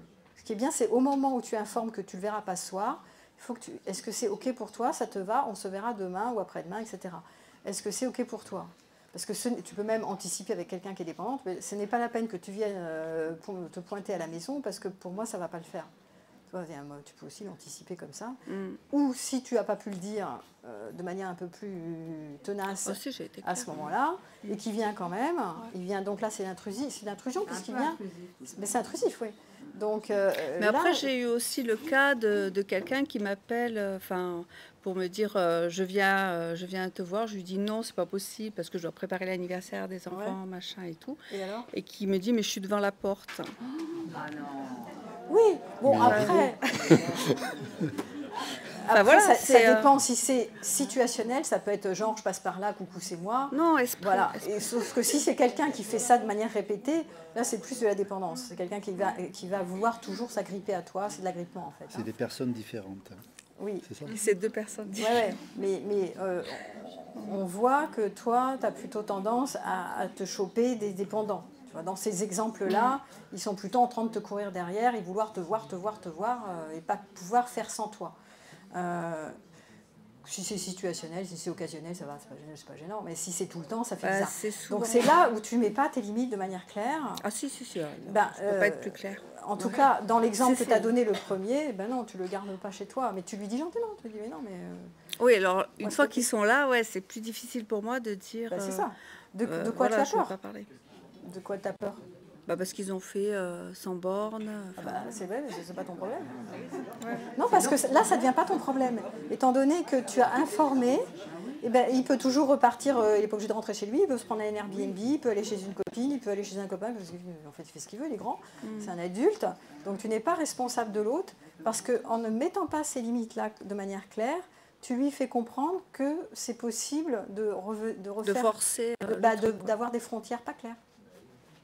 Enfin, c'était clair au début, mais du coup, c'est pas clair au milieu. Parce que tu n'as pas remis tes frontières. Les frontières, à un moment donné, quand tu les mets, c'est pas contre toi, mais là, parce que c'est pas contre l'autre. Et là, je te fais savoir que voilà, c'est respectueux pour moi, parce que voilà, sinon, je ne vais pas passer un bon moment.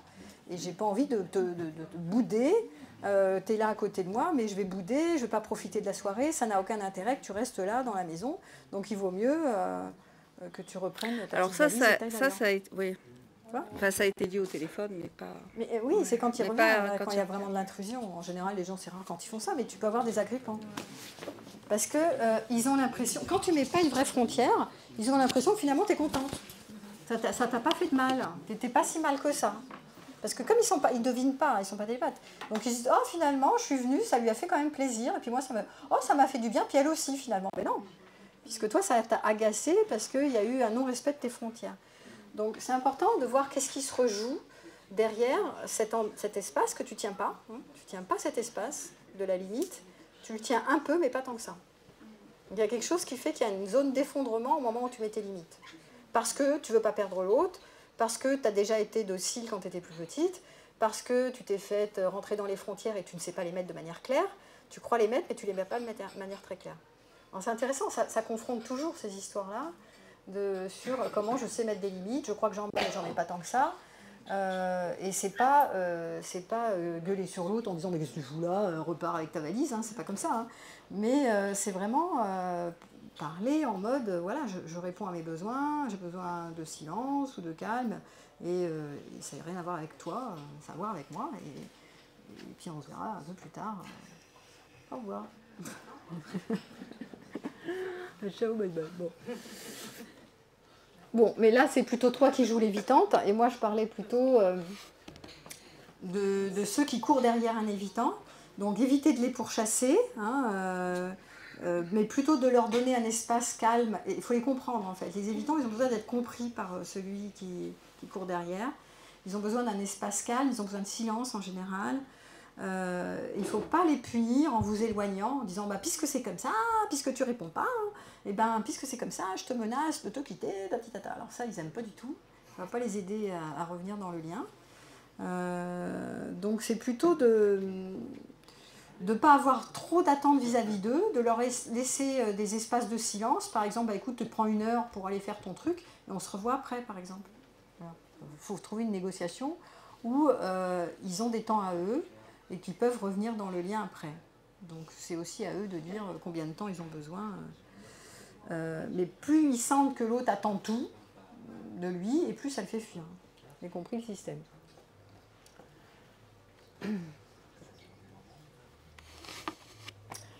Et éviter de penser qu'il est manipulateur. Souvent les gens qui sont évitants, on dit oh là là, il manipule.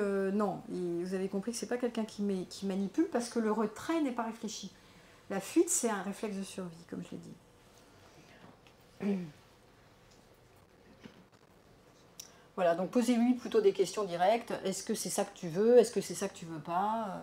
Ce qui peut être intéressant dans les histoires de fuyants et de dépendants et fuyants, ça peut être intéressant de parler de vos besoins respectifs, mutuellement, mais en les écrivant. Pas simplement à l'oral, mais que chacun fasse une lettre de ses besoins. Quels sont mes besoins dans la relation? Quels sont tes besoins dans la relation? Qu'est-ce qui se rejoint? Qu'est-ce qui ne se rejoint pas? De façon à parler d'adulte à adulte, et pas quand on est dans le vif, au moment où il sent une oppression, l'évitant, il va fuir, il est stimulé. Donc il vaut mieux le faire avant que ça parte en cacahuète. Voilà.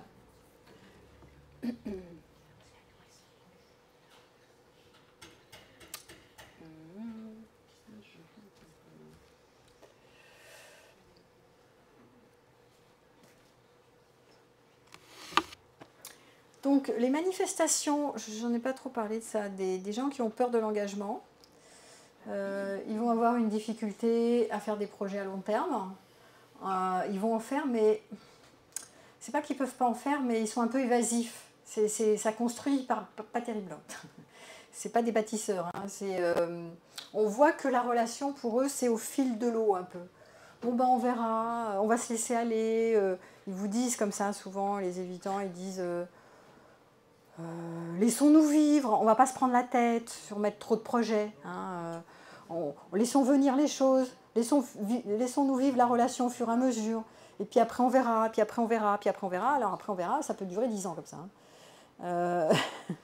Parce que comme c'est jamais positionné de manière très claire, ils ne vous choisissent pas vraiment.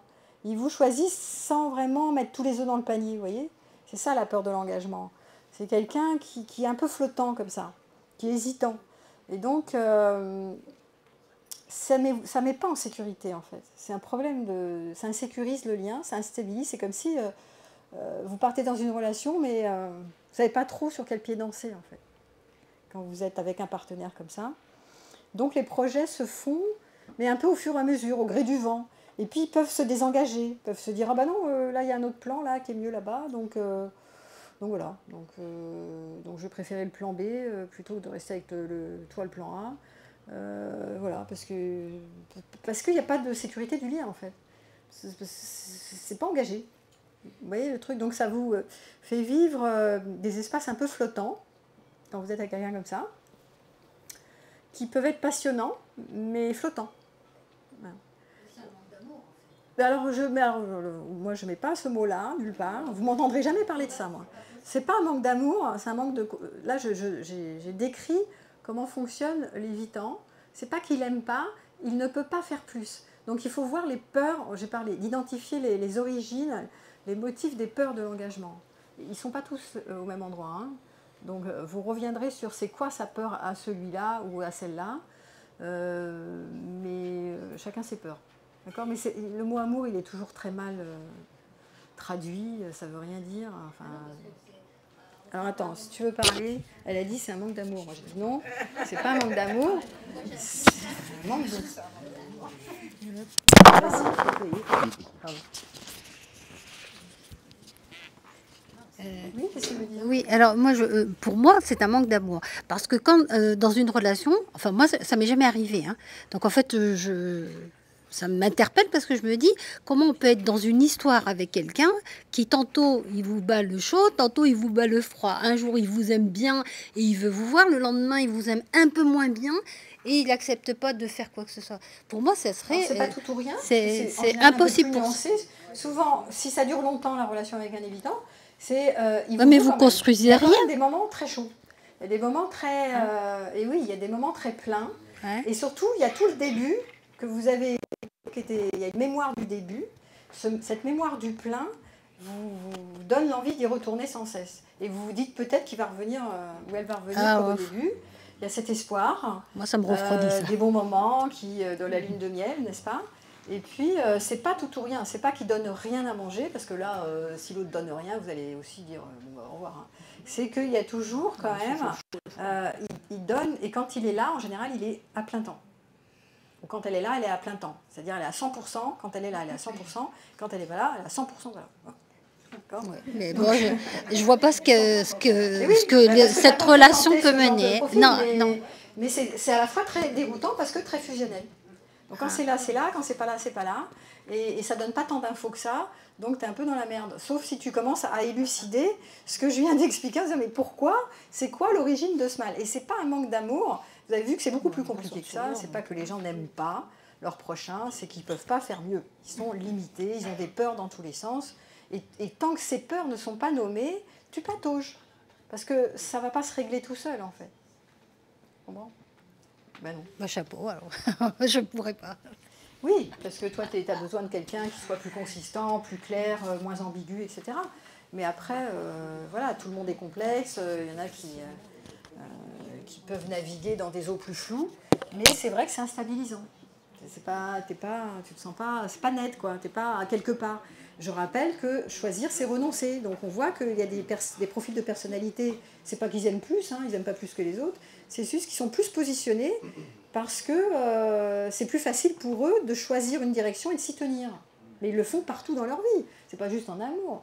Les gens, ils sont carrés. Je vais là, je vais pas là.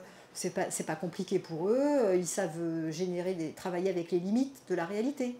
Puis il y en a d'autres qui ont du mal avec les limites. Les évitants ont du mal avec la limite. Ils ont du mal avec leurs limites, ils ont du mal avec les limites de l'autre. Ils veulent souvent quelque chose de parfait, donc ils veulent de l'illimité. Donc c'est du pas clair en fait. Vous voyez, c'est pas très pragmatique. Hein? Alors vas-y, reprends le micro là-bas, ça repart.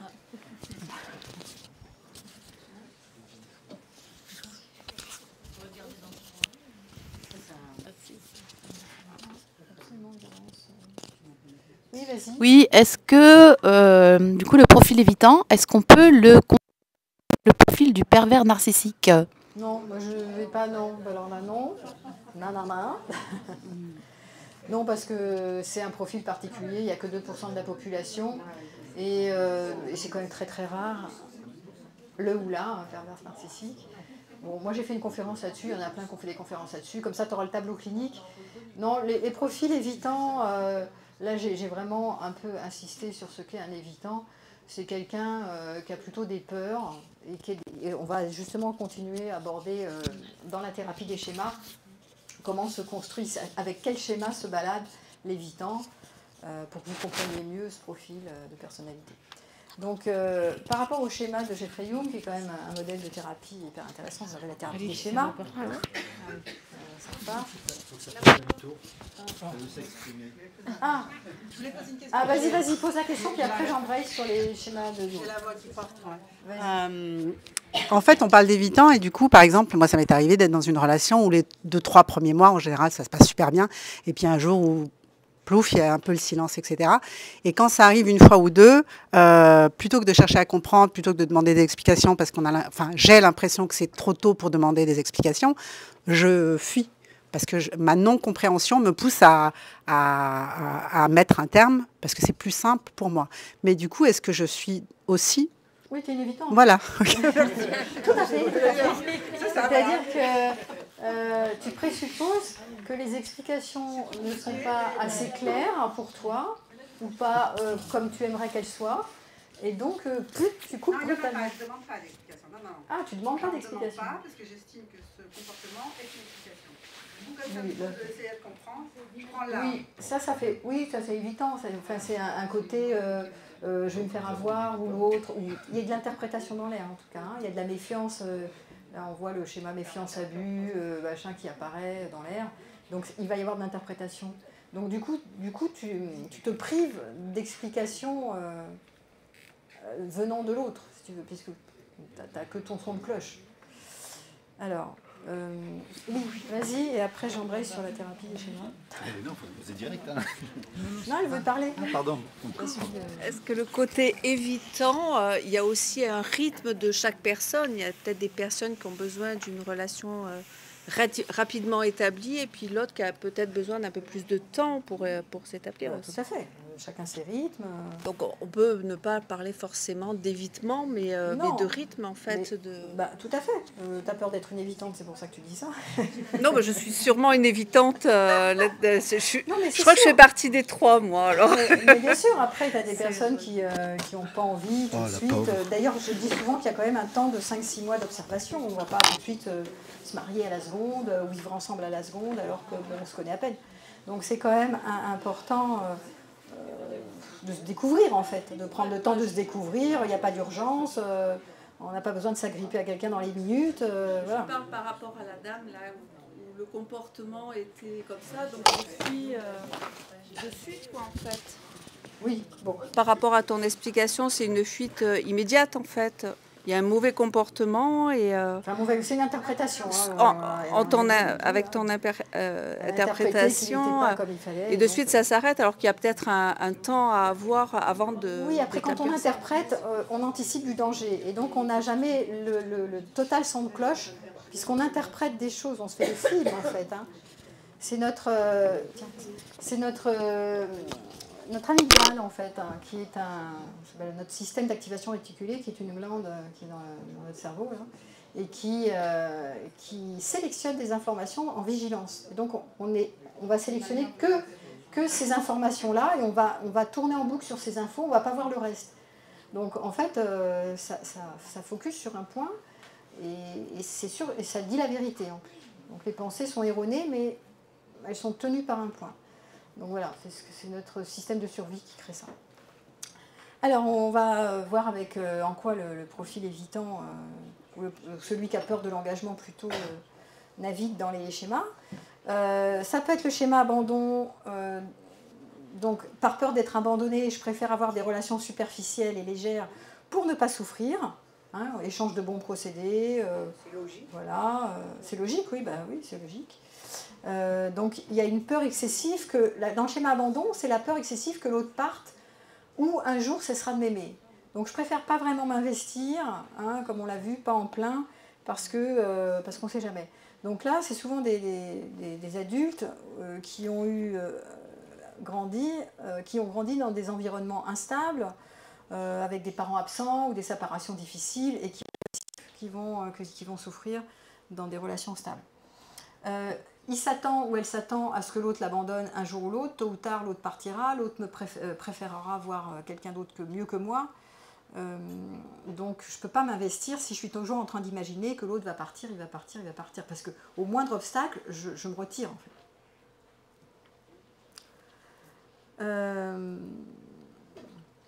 Voilà, donc soit je vais fuir la relation par anticipation de l'abandon, soit je me sens tellement insécurisée en permanence dans la relation, donc je suis toujours en train d'être vigilant sur à quel moment l'autre va partir, l'autre va en désirer un autre, l'autre va préférer vivre autre chose, l'autre va me lâcher, donc je suis toujours en insécurité et je finis par saboter le lien.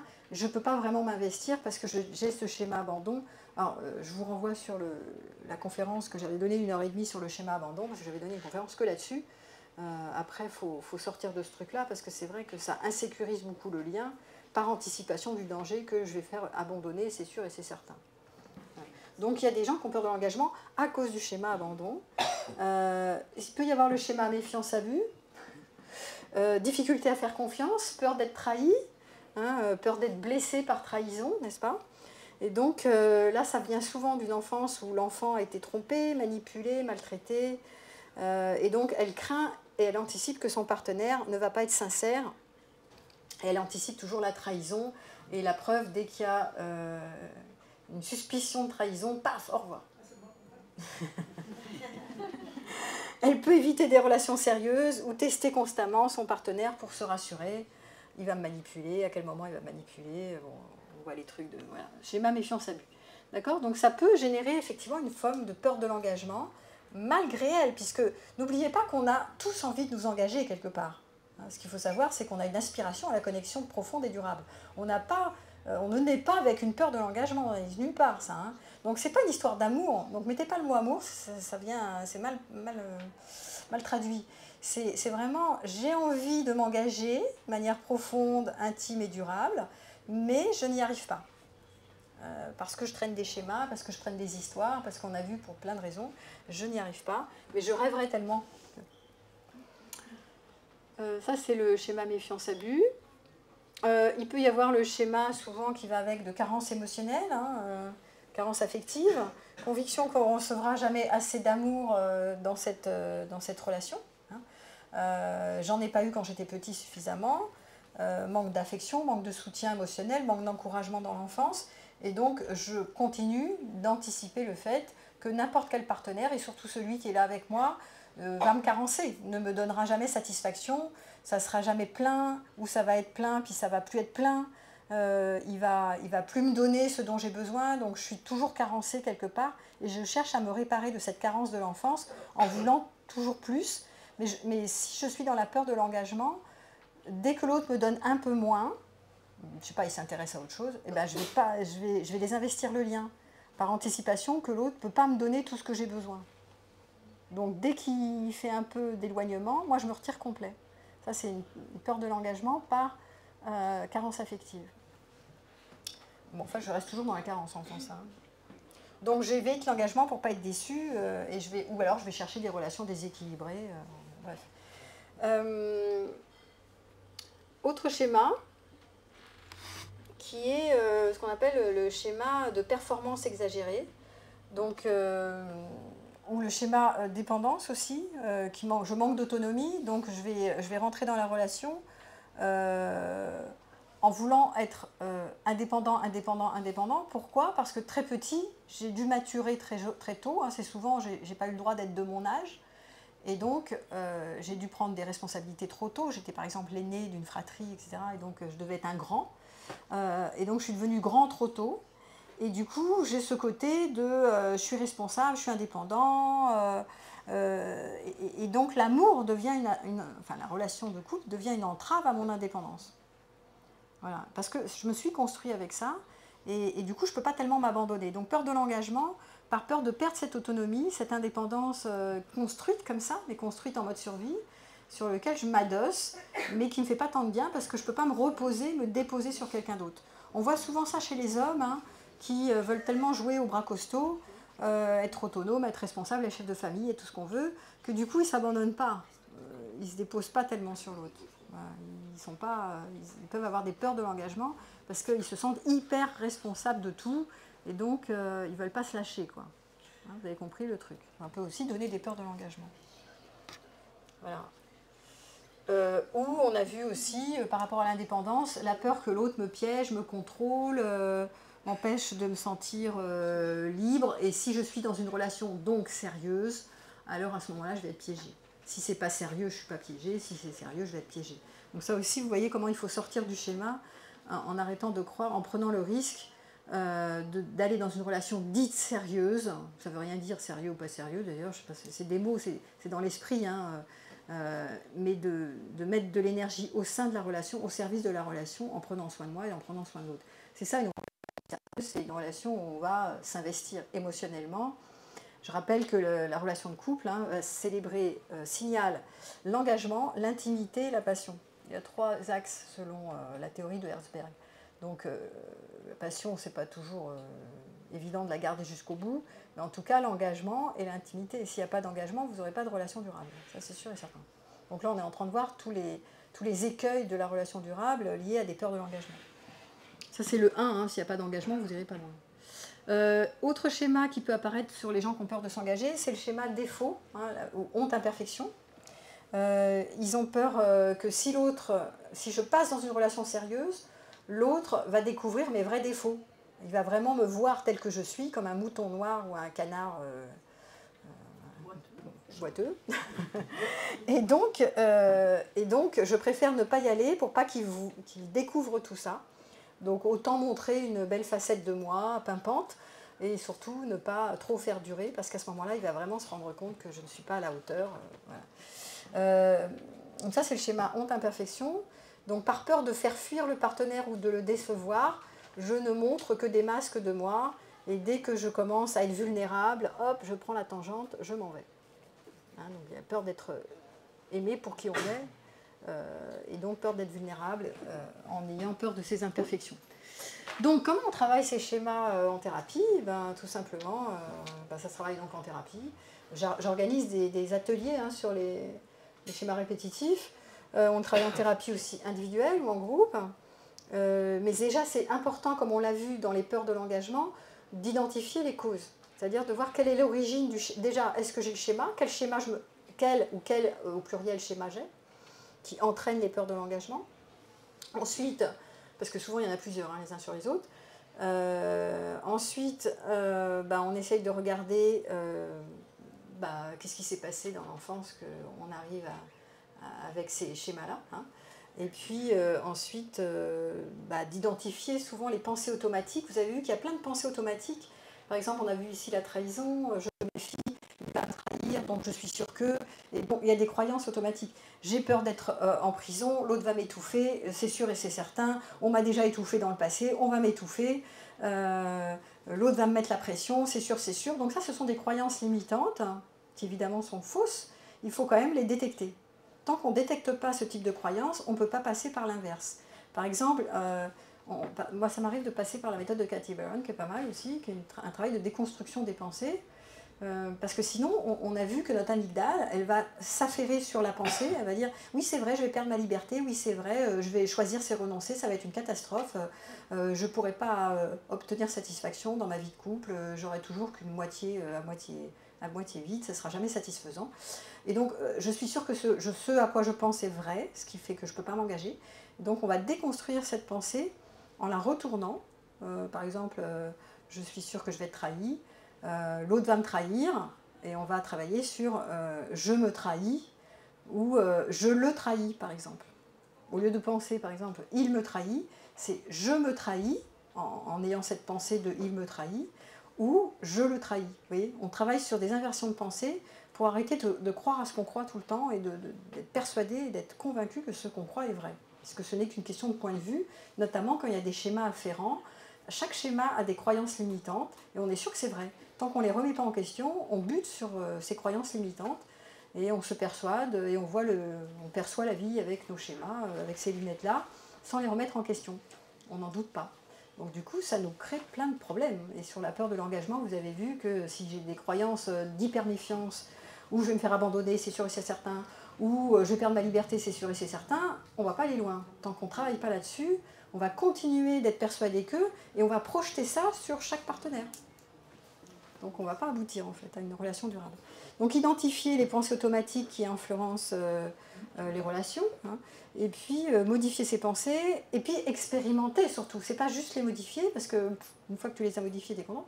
Il faut expérimenter dans la vraie vie, dans la réalité ordinaire, que c'est aussi vrai de penser que si je m'engage, je vais souffrir, que si je m'engage, je ne vais pas souffrir, que de penser si je m'engage, c'est sûr, je vais souffrir. Donc il faut vérifier que s'engager, ce n'est pas souffrant. Donc il faut le vivre. Donc, voilà. Donc le vivre, ça veut dire prendre le risque. Et en général, tant que vous ne prenez pas de risque, vous ne pourrez pas expérimenter autre chose que ce à quoi vous croyez, puisque vous ne prenez aucun risque. Mais il n'y a rien qui est garanti dans la vie. Je reviens sur la peur de l'engagement, parce que je pense que je vais avoir... On va me virer.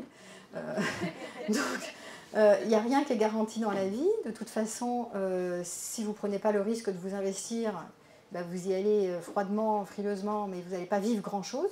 Vous allez vivre des choses un peu inconsistantes, qui n'est pas tant intéressant que ça.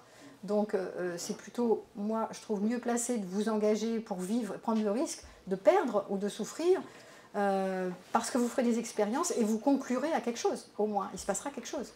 Mais que si vous restez scotché sur les peurs de l'engagement, avec des modes d'évitement, eh ben, vous ne vivrez pas grand-chose finalement. Vous resterez en superficialité, un peu comme ça, en filigrane, comme un ado qui passe d'une histoire à une autre, mais il ne se passe pas grand-chose. Vous ne serez jamais dans la profondeur, il n'y aura jamais de réelle intimité. Voilà. Donc quitte à perdre quelqu'un dans 3 ans, dans 4 ans, dans 5 ans, vous n'en savez rien, il vaut mieux vivre en plein que de vivre en rien, quoi, en moyen, en chaud-froid, en pas grand-chose. Enfin, ça, c'est mon point de vue personnel. Hein. Après, vous pensez ce que vous voulez. Mais je trouve qu'on a fort intérêt à travailler sur nos peurs, qui sont des schémas que l'on répète, des peurs, soit qu'on a vu chez nos parents, qui nous ont transmis, soit que nous, on a nous-mêmes vécu dans nos expériences. On a tout intérêt à travailler sur nos peurs, parce que sinon, rappelez-vous, notre amygdale, elle focalise sur les peurs et elle nous fait croire que ceci est vrai, c'est vrai, c'est vrai, et on se répète ça en boucle et on rumine sur nos croyances. Et d'ailleurs, on perd confiance en nous, on perd confiance en les autres, on perd confiance en la vie en général, à cause de ces peurs qui tournent et qui s'amplifient et qui deviennent énormes. On ne voit plus que ces peurs, on ne projette plus que ça sur nous, le monde et la vie. Et c'est vraiment dommageable. Voilà. Eh ben, merci de m'avoir entendu.